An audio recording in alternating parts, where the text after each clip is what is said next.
Hey everyone, welcome to another amazing episode of Inspired Action, where we dive into the most pressing leadership challenges and hope to inspire you to take a more coach-centered and people-focused approach to leadership. I'm your host, Kyle Pertuis, and it's time to get started with our three amazing guests today. All right, welcome everybody. I am Kyle Pertuis, head coach and founder of MindFit Coaching, and I am so fired up to bring this episode of Inspired Action to you. We have three incredible ladies joining us today. As you guys know, we're going to do this in short form, so we'll do a rapid response kind of thing to a question that I'm going to pose to each one of these ladies. Same question.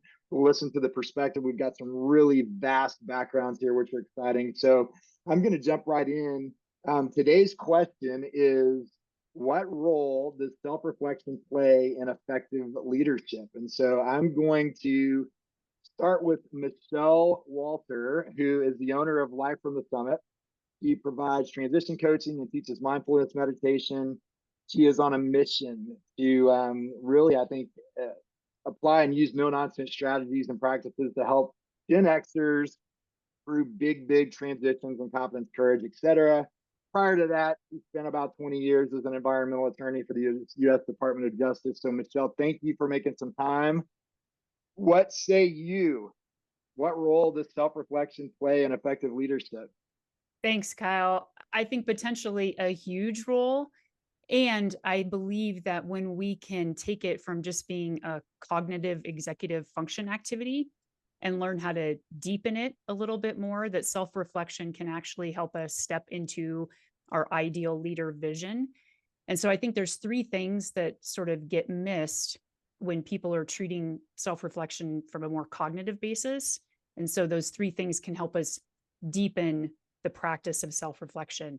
And the first one is that when you can write down who you want to be as an ideal leader and have this be your ideal leader vision, you can't really do self-reflection adequately if you don't know what you're moving toward. And so that ideal leader vision gives you that map so that you know how you want to move forward. So I want to invite people to actually write this down. I know that sounds cheesy.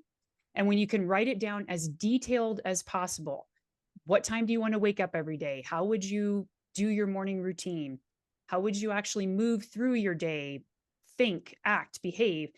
And most importantly, what are the values that you would want to honor as an ideal leader? So that's the first step. The second thing is, once you've written out your ideal leader vision, I want you to reflect on and feel into, what do I really want to feel and experience when I'm acting as that ideal leader? This brings in a more mindfulness, more embodied approach than keeping it in your head. So as you're reading through your ideal leader vision, start to notice, how is my body telling me if I'm aligned or misaligned with the values that I want to honor as that leader? How can I use those feelings and experiences to step into how I want to feel as an ideal leader right now to keep pulling me forward toward that vision? So that's the second step. And then the last step is really to cultivate this as a practice, because I use all the time sort of the metaphor of, you wouldn't just go out and run a marathon tomorrow if you'd never trained. Well, you're not just going to be the ideal leader tomorrow if you haven't practiced. And so when you practice reading that ideal leader vision, noticing how you feel and what you want to experience as you're reading that, you actually start to rewire your brain to want more of that. And so it acts as a magnet that will pull you forward. So I believe when we can do those three steps and really deepen that self-reflection practice, that we can really be pulled toward that ideal leader that we want to be. Yeah, I love that because it really starts to make it more tangible, right? When it's in our head, it's in our head, which is not a bad place to be. But kind of what you unpacked there was kind of the whole thought, feeling, action process, right? So love that. Love that. Thank you, MICHELE. Let's jump over to Julia Riera. Julia is a longtime human resource professional talent strategist. Just absolutely has an incredible passion for supporting company leaders and employees, really to inspire more positive culture. And so, Julia, I know you're in transition right now, but I know you also have a ton of experience as it relates to these types of topics. So, the question for you: what role do you believe self-reflection plays in effective leadership? Yeah, so for me, really starting out is having that vision for yourself. So a little bit of alignment with what Michelle was saying. But when you have that vision for yourself, you're really thinking about who you want to be as a leader and, really having that level of integrity when you are leading, but you're also checking in with yourself as well. And so from there, to me, it looks like, you're leading by example, but you're also being mindful of your leadership approach. And, it is cyclical, always checking in with yourself. What does that look like? How did today go? Having that self reflection on, how could I improve here? And in turn, it really turns into having that effective behavioral leadership too. So if you have an entire team, everyone operates differently, and you're being mindful of that self-reflection of how they perform better.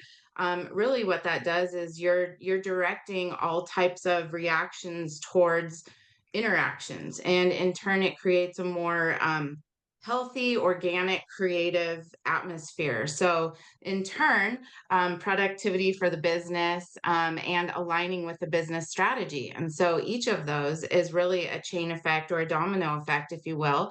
And again, starting with that vision of how do you see yourself as a leader, and having that self reflection through all of those steps, and then really acting out, what that looks like, who you want to be, and continually working on improving each of those steps as you go. Yeah, I love it. It's interesting as you were talking through that, you said turn reaction into interaction, and it reminded me that piece just kind of reminded me as we think about reflection, and you and Michelle both talking about planning that vision in your mind of how you want to be. I was in a training course a couple of years back, and they were calling that the preflection, right? So even thinking about the preflection of how will I interact, as opposed to maybe that default tendency sometimes in specific relationships where we're more prone to react because of triggers or whatever, and having the preflection of how to engage specifically in those types of relationships to make sure that we show up as the leader that we want to be. Love that.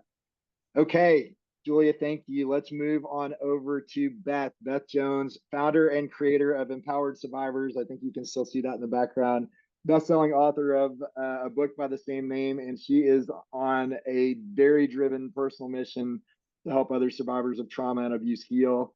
Prior to that, her previous career was punctuated by world travel, providing forensic accounting and fact-finding expertise to companies that were investigating complex and white-collar crime. So, Beth, the question to you, what role does self-reflection play in effective leadership? A great question, Kyle. Thank you for posing it. And what I'm going to say, actually, I think is about life skill. So this is about self-reflection and how it makes us a better human in every relationship that we have, in the significant relationships that we have. So not just being an effective leadership, but extend it beyond that. For me, it's all about connection with people, because through self-reflection, I get to see and understand how it is that I'm showing up in each of the relationships that I am in. And if I just walk through some of the things that I think about, when I pause on my past behaviors before I was a leader, there are things that I have seen in my behavior that were not conducive to being an effective leader. And so that self-reflection has allowed me to move beyond those and to train myself to keep those behaviors that weren't so great out, right? And I think a lot of people have those types of behaviors. Part of that comes from the fact that we're all human beings. We're all emotional beings. And as I tell everyone, we are all survivors of trauma in some form and human conditioning that helps us to survive what we've been through in our life. And so self-awareness, self-reflection for me has always helped me to be very aware of my human conditioning and how I'm behaving in relationships, and to work on it. It's about self-discovery and improving who we are so that we can show up as our absolute best selves in all of our relationships. And the last thing that I would say about this is that I've always said to the young people behind me, from the time that I got into management in the early days up through my late years being a senior executive, every young person that I ever interacted with, intern, new college grad, whoever they may be, I would always tell them that every single day I get out of bed the exact same way that they did. And that is probably my biggest point of self-reflection in terms of being a leader, an effective leader, is always remembering that and always treating the people who I worked with just like that. We're all exactly the same. We're all human beings. Yeah, that so easily gets lost though, doesn't it? One of the things that we maybe don't think about when we talk about self-reflection is the level of awareness that it takes to really benefit from that, right? We've got to be willing to acknowledge that we're getting out of bed the same way as everybody else, even the ones that piss us off. And that can be challenging, right? When we start to form those guards and those barriers. And so I think the self-awareness component becomes really, really important in order to be able to self-reflect at the level. Even I like the 3 levels that Michelle described, right? It's really way more than cognitive, and we have to be very intentional about not only how we do that, how we evaluate ourselves from a discerning standpoint, a curious standpoint, a developmental standpoint, as opposed to judgment and a beatdown, which is often how we do that. Oh, I didn't handle that very well. So, okay, how do we do this better next time? Awesome. Well, that's about all the time we have for this particular section. I appreciate you all ladies coming on and sharing your perspective. Some great stuff there. Can't wait to get this one out. So we'll wrap up this episode of Inspired Action, and we will look forward to seeing you next time. Well, that's a wrap for another edition of Inspired Action, the Leadership Forecast. We're so grateful for our guests today and the impact they're making in their businesses, their personal lives, communities, and people. Be sure to hop over to our YouTube channel to watch the full version of this episode, and be sure to like, comment, connect with, and follow me and each of our guests. You can find all of our links in the caption. Thanks for watching, and be sure to tune in every Thursday at noon Central, 1 Eastern for all new episodes.